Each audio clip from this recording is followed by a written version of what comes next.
All right, folks, here in Montrose, Colorado, we have this very clean John Deere 3975 three-row pull-type chopper that we're going to put up on auction time, guys. You're going to see as we walk around this machine is super clean, and so with that, we're just going to get started right up here on the front.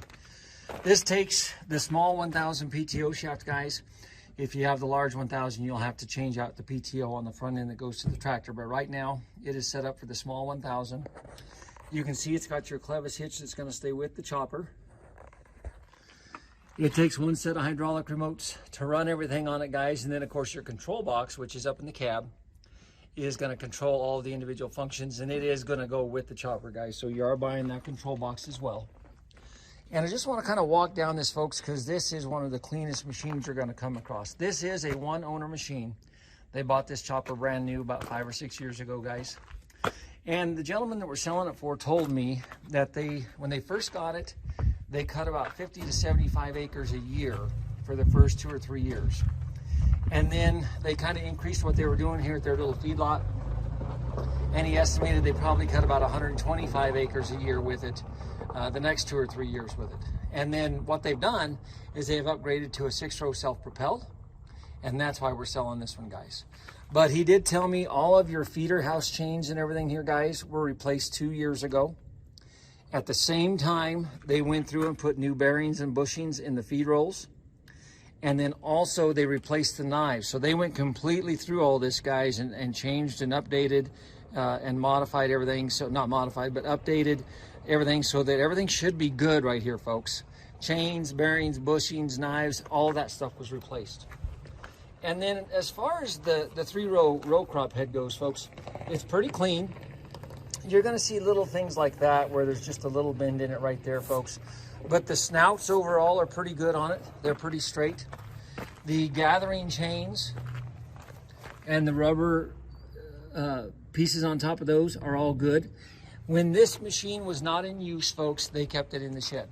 So, you know, it would only be pulled out for probably about a week once every year, and then it would be poked right back in the shed, folks. They take exceptional care of their equipment, and I think you're going to see this. So again, you're going to see little bitty cosmetic flaws here and there, but nothing that's extraordinary.